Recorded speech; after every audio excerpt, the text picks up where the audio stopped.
بسم الله الرحمن الرحيم الحمد لله وكفى والسلام على عبادي الذين اصطفى ما بعد أعوذ بالله من الشيطان الرجيم بسم الله الرحمن الرحيم يا أيها الذين آمنوا اتقوا الله حق تقاته ولا تموتن إلا وأنتم مسلمون صدق الله العظيم اللهم صل على سيدنا محمد وعلى آل سيدنا محمد وبارك وسلم اللهم صل على سيدنا محمد وعلى آل سيدنا محمد وبارك وسلم اللهم صل على سيدنا محمد وعلى آل سيدنا محمد وبارك وسلم.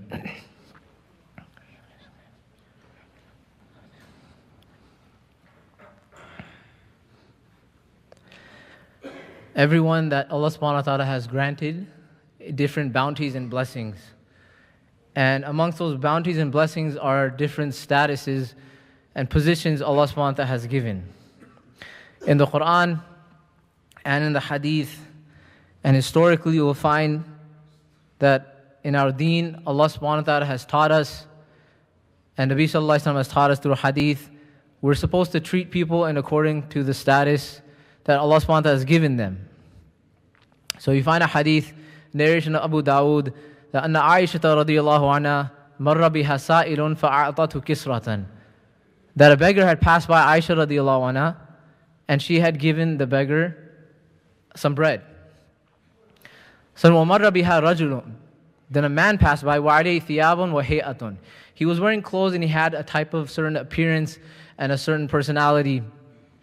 فَأَقْعَدَتْهُ فَأَكَلَ. So Aisha radiallahu anha made him sit down and he ate food. So فَقِيلَ لَهَا ذَلِكَ. So she was asked about that. So she said, أَمَرَنَا رَسُولُ اللَّهِ صَلَّى اللَّهُ عَلَيْهِ وسلم أَن نُنزِلَ النَّاسَ مَنَازِلَهُم.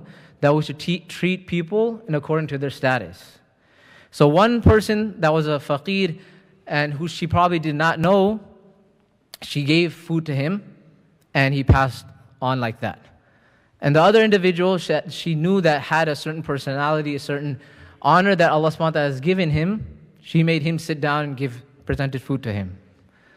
You find in examples of a hadith that Nabi sallallahu alayhi wa sallam mentioned, لَيْسَ مِنَّا مَنْ لَمْ يَرْحَمْ صَغِيرَنَا وَلَمْ يَعْرِفْ شَرَفَ كَبِيرِنَا. That the person, they're not from amongst us, meaning they're not a complete believer that doesn't have mercy upon the young, our young ones, our children, our youth. And those, if they're not from amongst us, that don't recognize and honor the elderly. So what is that? Putting each person in a specific category, and you're treating that person in accordance to that category. That the young one you treat with mercy and rahmah, and someone that is older, you treat them with respect and honor and veneration. You find this also in Nabi sallallahu alaihi wasallam practically at the time of Fatih Makkah, when Abu Bakr radiallahu anhu, he brought his father Abu Quhafa to basically accept Islam. What did Nabi sallallahu alaihi wasallam, the words where he told Nabi sallallahu alaihi wasallam told Abu Bakr radiallahu anhu, "Halla tarakta shaykhan fi baytihi hatta atiyahu." That had you not left an old man inside his house so that I can come to him instead, and you're bringing him to me. So Nabi sallallahu alaihi wasallam treating people physically and demonstrating that you treat people according to their status. And the status varies upon different people. It could be based upon a person being young or person being an elderly individual that you have to have honor for. When it comes with status of our deen, someone that has knowledge amongst the scholars compared to someone, a regular believer also. Each person Allah subhanahu wa ta'ala has put in different categories that you treat them in accordance to their status. You find, what did Allah subhanahu wa ta'ala mention? إِنِّي جَاعِلٌ فِي الْأَرْضِ خَلِيفَةً. Humans themselves, as a human being, you have a separate category. That you're a vicegerent on behalf of Allah subhanahu wa ta'ala. You're not the same as animals outside. Hence, your qualities should not match the animalistic qualities outside. You need to act according to your standard also. One aspect of this hadith that the ulama mentioned is hikmah and adal, which Nabi sallallahu alaihi wasallam has mentioned, أَن نُنزِلَ النَّاسَ مَنَازِلَهُم. Treat people according to the status. What is hikmah? وَضُ الْأَشْيَاءِ فِي مَوَاضِعِهَا. That you are placing things in accordance to their appropriate position. Meaning you talk appropriately in accordance to the situation and scenario. You deal with the people in accordance to their standard. And adal, i'ata'u kulli dhi haqqin haqqahu. Everything which has a right, you're giving its due right to. Be it an animal, a human being, a kafir, a Muslim, your parents, whoever it is. But there's an opposite side of this hadith also. Because when Nabi sallallahu alayhi wasallam commanded us to treat people according to their status, well, if you don't act in according to your status, how do you expect, or how should a person then treat you according to that status? This is sadly what we have lost here. It's not, the hadith is just not one angle. There's a different perspective. That you need to act according to your status. If you're a child just plays. They have their toys and they play. They're not really worried about other things. But as you grow older, and you reach the age of bulugh, and you become mature, you become a father, a husband, you can't act as a child. You find this in the laws and the ethics that you have when it comes with just our own country or all the countries in the world. That if a CEO or a boss or executive, prime minister, president is doing certain things, they won't let that go compared to if a regular citizen of the country was doing. Because you need to act in accordance to your standard. If you're a student of knowledge, you need to act according to your standard. There's a different standard that Allah subhanahu wa ta'ala put. This is why you find in the Quran, when it came with Allah subhanahu wa ta'ala correcting Nabi sallallahu alayhi wasallam, the words are very harsh that He used. The words are very harsh. Before even starting those ayat, take the example of the Azwaj al-Mutahharat. That the example in Surah Ahzab, what happened? Then when they asked for more nafaqah from Nabi sallallahu alayhi wasallam, asking for more expenditure, then Nabi sallallahu alayhi wasallam has separated from them. And he had eventually come after those ayat were revealed and told them that you have a choice to choose the dunya or to choose to stay with me. Now those ayat which were revealed that Allah subhanahu wa ta'ala mentioned in Surah Ahzab, مَنْ يَأْتِي مِنْكُنَّ بِفَاحِشَةٍ مُبَيِّنَةٍ يُضَاعَفْ لَهَا الْعَذَابُ ضِعْفَيْنِ. Addressing the Azwaj al-Mutahharat, that whoever amongst you brings a type, basically commits a sin, يُضَاعَفْ لَهَا الْعَذَابُ ضِعْفَيْنِ, they're going to get a double punishment. So the Mufassirun mentioned, why is there a double punishment? Because normally when it comes with the punishment for a believer, you just get, if you do one sin, you get one punishment. When it comes to good deeds, that can be multiplied. But because Allah subhanahu wa ta'ala selected these women to be the beloveds of Nabi sallallahu alayhi wasallam and to be selected them to be the wives of Nabi sallallahu alayhi wasallam, that's why Allah subhanahu wa ta'ala mentioned that threat of a double punishment. When it comes with Nabi sallallahu alayhi wasallam himself, Allah subhanahu wa ta'ala mentioned in Surah Kahf regarding about when Nabi sallallahu alayhi wasallam, the mushrikun had come, the leaders of the mushrikun had come to Nabi sallallahu alayhi wasallam and asked him that if you make us a special majlis that doesn't have these fuqara, these poor sahaba, amongst them Ammar bin Yasir, Bilal radiallahu anhu, Suhaib al-Rumi, and other sahaba. They didn't want to stay with them. They wanted a special majlis just for them. So then Nabi sallallahu alayhi wasallam started to think about it. He never actually made a different majlis for them. But just because when he was thinking about it, also the words that Allah subhanahu wa ta'ala revealed, the ayah which Allah subhanahu wa ta'ala revealed, وَلَا تَطْرُدِ الَّذِينَ يَدْعُونَ رَبَّهُمْ بِالْغَدَاةِ وَالْعَشِيِّ يُرِيدُونَ وَجْهَهُ. The word tarada means to banish or exile or repel, even though Nabi sallallahu alayhi wasallam was never going to do that. But the words were mentioned in a harsh manner because it's not befitting of a prophet to even think about that. Again, you're treating people in accordance to their standard. You have to act in accordance to your standard also. When Allah subhanahu wa ta'ala mentioned in Surah Isra, إِذَا لَأَذَقْنَاقَ ضِعْفَ الْحَيَاةِ وَضِعْفَ الْمَمَاتِ, that لَوْلَا أَن ثَبَّتْنَاكَ لَقَدْ كِدْتَ تَرْكَنُوا إِلَيْهِمْ شَيْئًا قَلِيلًا. If it wasn't for us making you steadfast, then you would have inclined towards their way a little bit.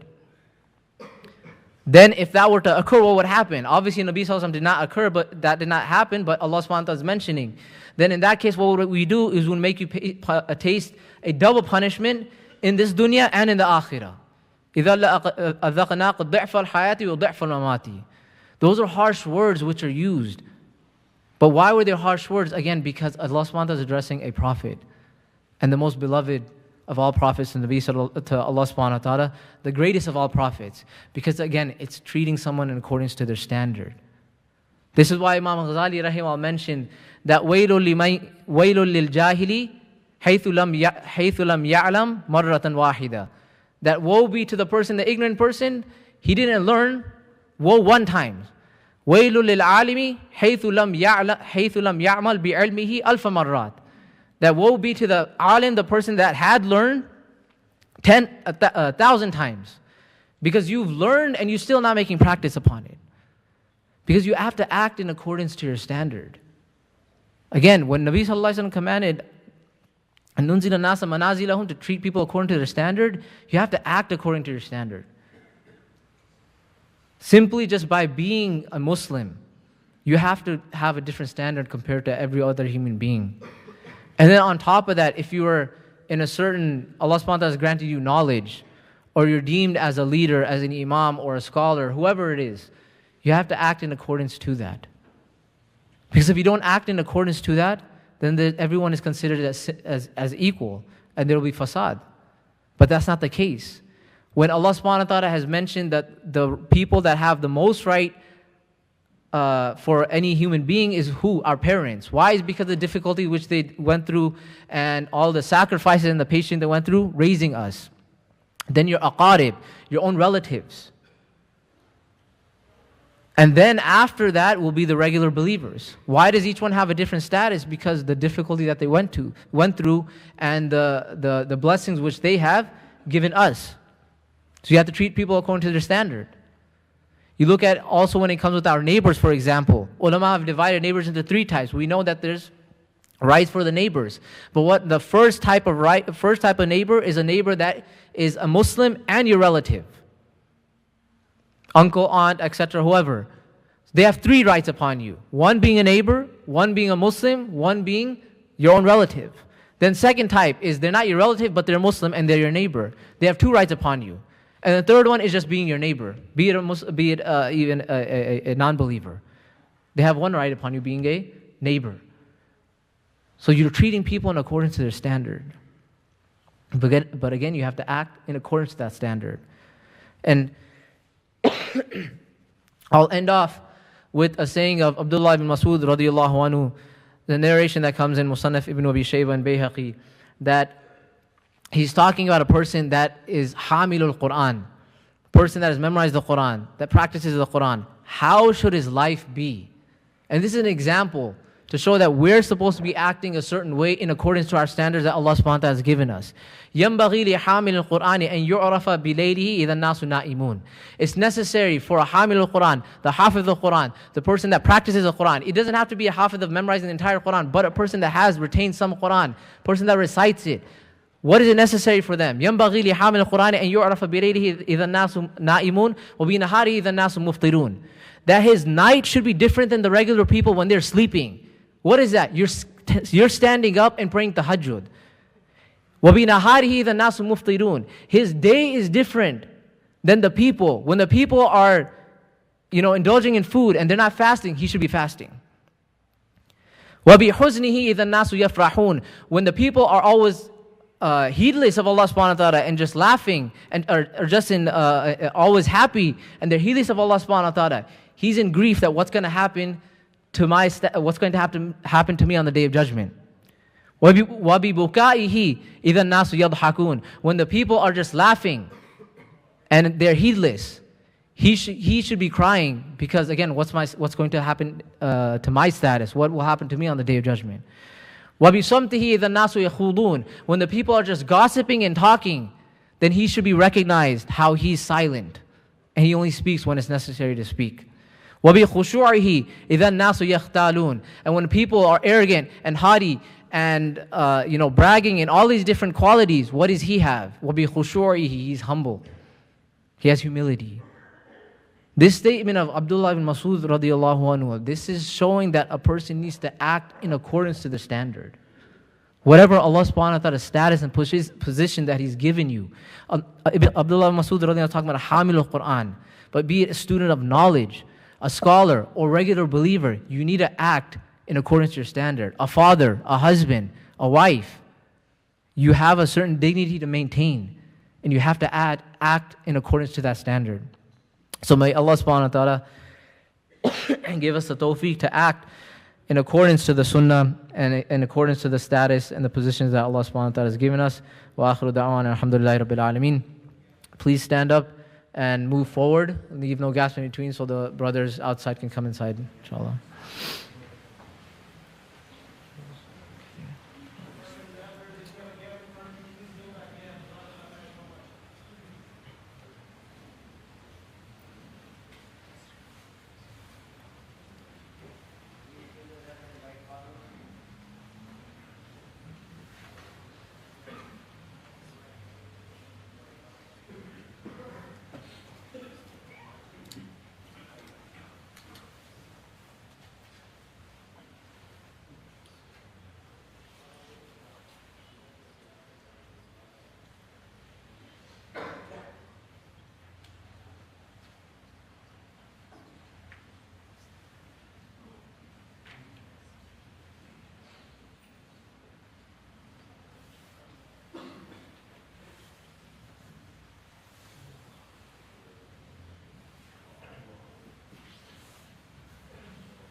So a few announcements, inshallah. Please pass the donation boxes from left to right and donate generously. Sadaqah wards off calamities and draws the mercy of Allah subhanahu wa ta'ala. Nabi sallallahu alayhi wa sallam has mentioned charity giving the day of Jumu'ah is greater in reward than any other day. Girls Youth Halaqa, Soulful Chats, the topic, the status of women in Islam. Join us today with your friends for our bi-weekly Sisters Youth Halaqa. The time is at 5:45 to 7:45 p.m. inshallah. Location, Seminary Sisters Prayer Hall, sisters only, ages 13 through 21. Registration for Winter Intensive is now open. Tickets are available at a reduced price for a limited time. Get you and your families registered now. You can go to masjidds.org/winter to register. Please save the date for 2023 benefit dinner, patrons and professors, a lasting legacy of Islamic scholarship with special guest Imam Zaid Shakir, co-founder of Zaytuna College, on January 28th, 5 p.m. at Shalimar Banquets. Tickets, adults are $100, kids are $30. Ticket sales will be going on in the lobby. You can also purchase tickets at masjidds.org/benefit. Our weekly programs which are continuing, Saturday's Team Fajr will continue tomorrow. Fajr Iqama will be at 6:15 a.m. Bukhari Dars will be continued every Monday after Isha. Isha's Iqama is at 7:45 p.m. Tuesday's Tafsir program is continuing after Isha. This Tuesday will be continuing with Surah Anbiya. Be sure to join us with your friends and family. Weekly Salawat gatherings on Thursdays after Isha. There's request for dua shifa for Shahzad Ahmad, Maryam Malik, Abid Ali, Sister Shahida Qadri. She is severely sick. And dua request for speedy recovery from Muhammad Nizamuddin Qadri. And dua shifa for Sharif Ziyaduddin. He's in his advanced stage of liver cancer. May Allah subhanahu wa ta'ala grant him all kamil and complete shifa. And protect us all from all ailments. And may Allah subhanahu wa ta'ala forgive all of those that have passed away, all the Muslim brothers and sisters that have passed away.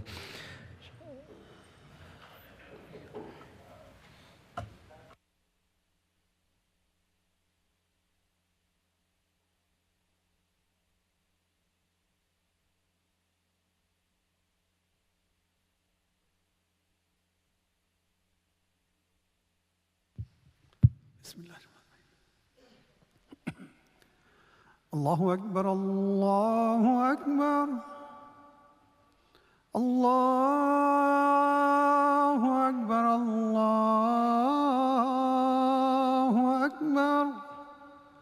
Ashhadu an la ilaha illallah. Ashhadu an la ilaha illallah. Ashhadu anna Muhammadan Rasulullah. Ashhadu anna Muhammadan Rasulullah. Hayya ala salah.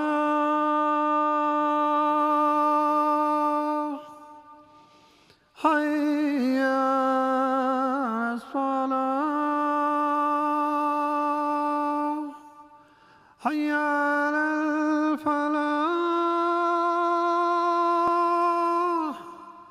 Hayya ala falah. Allahu Akbar, Allahu Akbar. La ilaha illallah.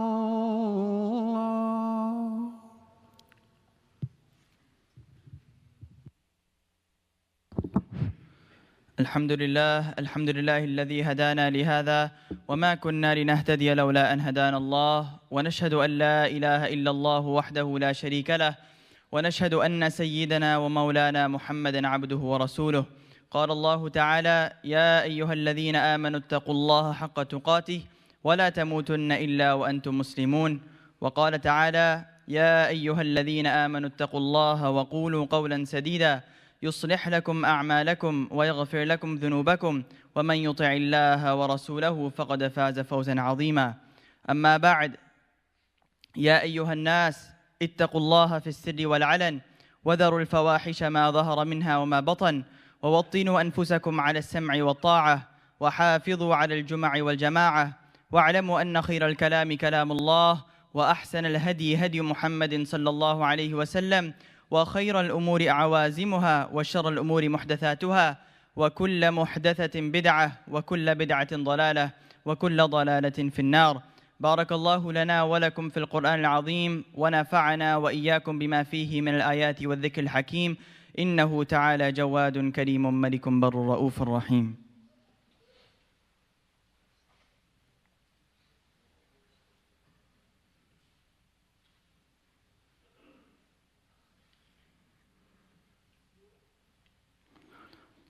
الحمد لله رب العالمين، والصلاة والسلام على أشرف الأنبياء والمرسلين، وعلى آله وصحبه أجمعين.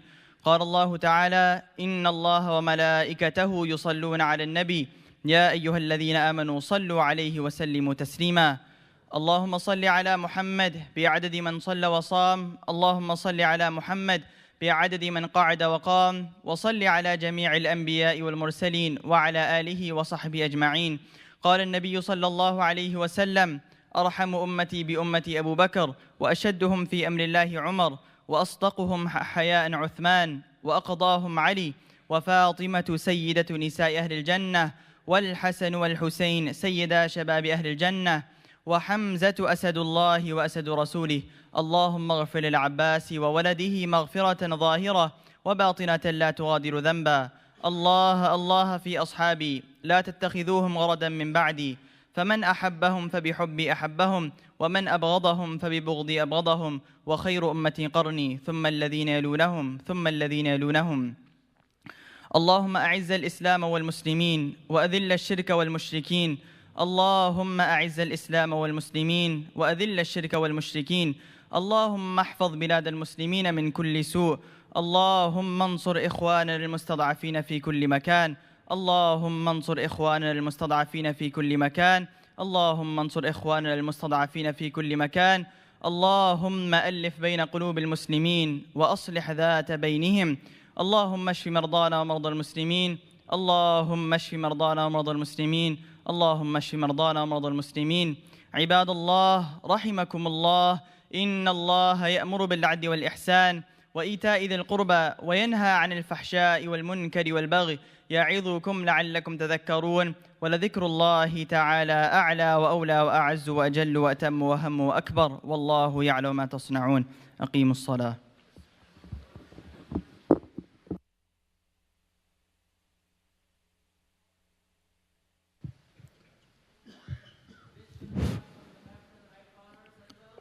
We request all the brothers to kindly please move forward. If there are any gaps ahead of you, please fill the masjid hall first and then the lobby, inshallah.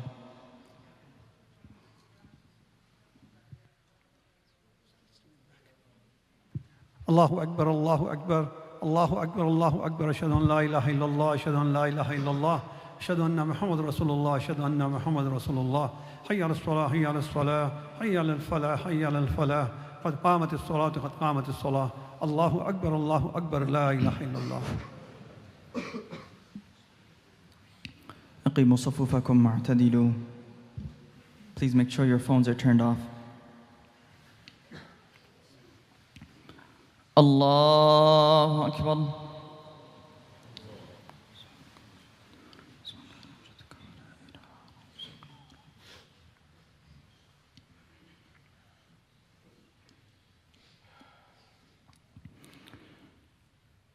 الحمد لله رب العالمين، الرحمن الرحيم، مالك يوم الدين. إياك نعبد وإياك نستعين، اهدنا الصراط المستقيم، صراط الذين أنعمت عليهم غير المغضوب عليهم ولا الضالين.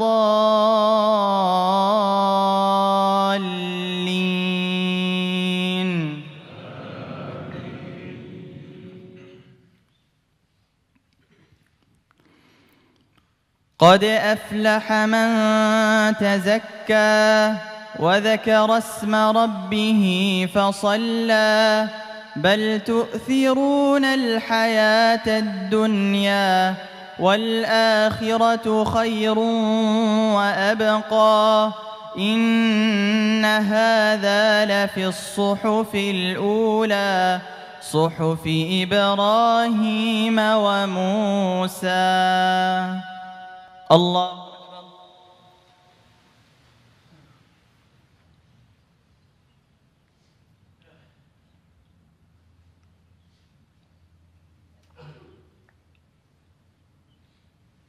سمع الله لمن حمده. الله أكبر.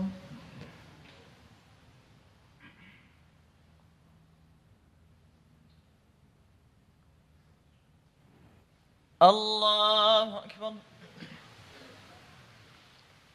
الله أكبر.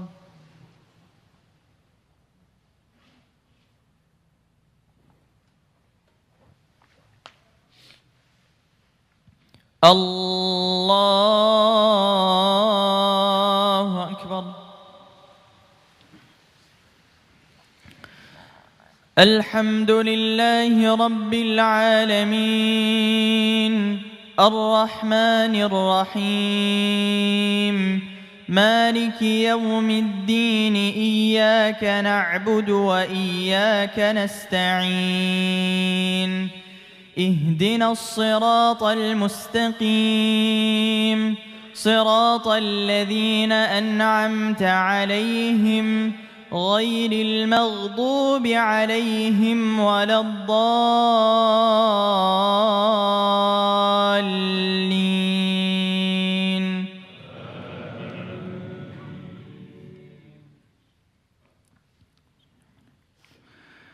قد أفلح من زكاها وقد خاب من دساها كذبت ثمود بطغواها إذ انبعث أشقاها فقال لهم رسول الله ناقة الله وسقياها فكذبوه فعقروها فدمدم عليهم ربهم بذنبهم فسواها ولا يخاف عقباها. الله أكبر.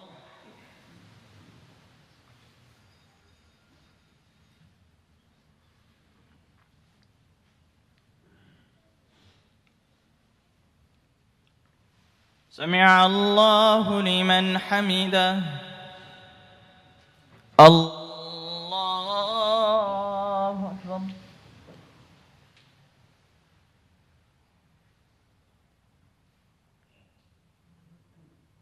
الله أكبر. الله أكبر.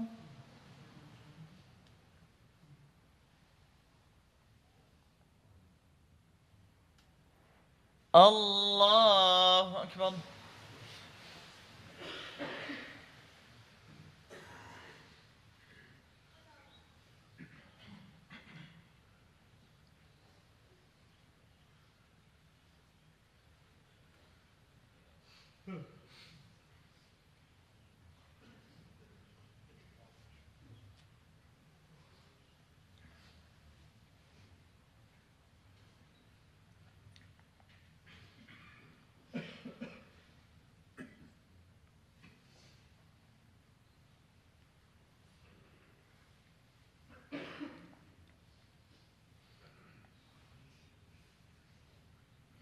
السلام عليكم ورحمة الله. السلام عليكم ورحمة الله.